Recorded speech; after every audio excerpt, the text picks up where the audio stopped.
बार सरकार रिपीट नहीं होती थी, लेकिन उत्तर प्रदेश में रिकॉर्ड मतों से सरकार बनी है। ये दुनिया के सामने उदाहरण बना। लेकिन हमें इस बात की खुशी है, पाकिस्तान को घर में घुस के जैसा मारा तो लगा कि हाँ, भारत माता का सपूत देश का प्रधानमंत्री है। ये हमें इस बात का गर्व है। और इसी आधार पर एक बार नहीं, 2 बार घर में घुस करके, अरे हमारे देश के अंदर हमारे नागरिकों पर कोई आतंकवादी हमले हो जाए, कोई आतंकवादी घटना हो जाए और देश का नेतृत्व हाथ पे हाथ धरे देखता रहे। कि दूसरी बार सरकार रिपीट नहीं होती थी, लेकिन उत्तर प्रदेश में रिकॉर्ड मतों से सरकार बनी है। ये दुनिया के सामने उदाहरण बना। उत्तर प्रदेश ने अपने माध्यम से भाजपा की विचारधारा के बलबूते पर, सुशासन के बलबूते पर गुंडागर्दी, आतंकवादी, लूट, फरेब, पता नहीं कितने प्रकार के गंदे शब्द हैं।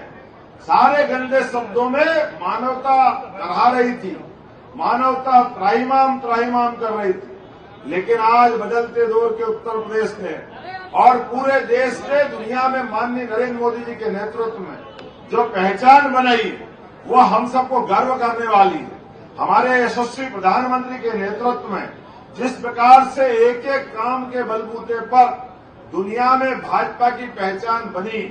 हम भारत माता का चित्र याद करें, सबको मालूम है, कल्पना करेंगे तो भारत माता का चित्र कैसा दिखाई देगा।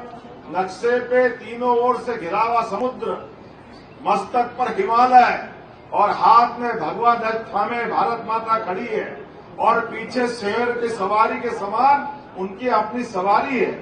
कभी कल्पना करो, मैं भी उसी में से था जिसने अपने जीवन में ये सोचा था, पता नहीं परमात्मा ने ये भारत माता का चित्र बनवाया होगा जिस कल्पनाशीलता के बलबूते पर। लेकिन ये शेर तो दिखता है, लेकिन ये नेतृत्व करता तो शेर जैसे लगते नहीं है। लेकिन हमें इस बात की खुशी है, पाकिस्तान को घर में घुस के जैसा मारा तो लगा कि हाँ, भारत माता का सपूत देश का प्रधानमंत्री है। ये हमें इस बात का गर्व है।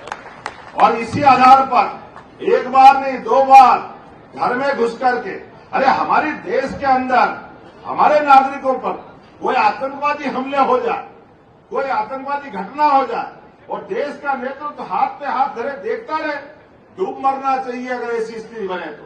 लानत है इस बात के लिए। और मैं तो यादव बंधुओं के बीच में आया हूं। ये तो सदैव अपने बीच में इस कारण से पहचाने जाते हैं, जहां अन्याय होगा, जहां अधर्म होगा, हमारा देशवासी भगवान कृष्ण की तरफ सदैव देखता रहा है। जोरदार तालियां बजाओ गोपाल कृष्ण भगवान की, प्रभु रामचंद्र जी महाराज की। समूचे समाज को साथ लेकर के जब जब अन्याय अत्याचार हुआ है, भगवान राम तो कितने आदर्श है। उनके जीवन काल के अंदर संबंधों को निभाने में भगवान का कोई तोड़ नहीं किसी से। इस प्रकार का उनका जीवन रहा, इतना पवित्र जीवन।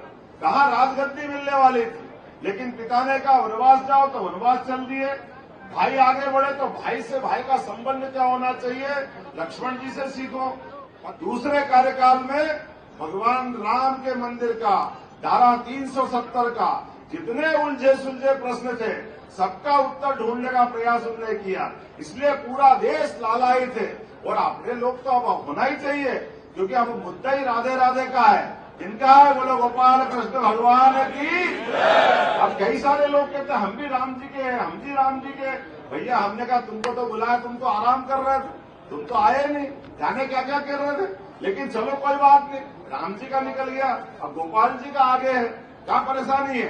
अब आप डंके की चोट बोलो कि हाँ, मथुरा में भगवान राम का मंदिर बनना चाहिए। वो ढंग से तो आना चाहिए ना। आप नहीं आओगे, वोट की फसल काटना चाहोगे, ये वोट की फसल देने वाले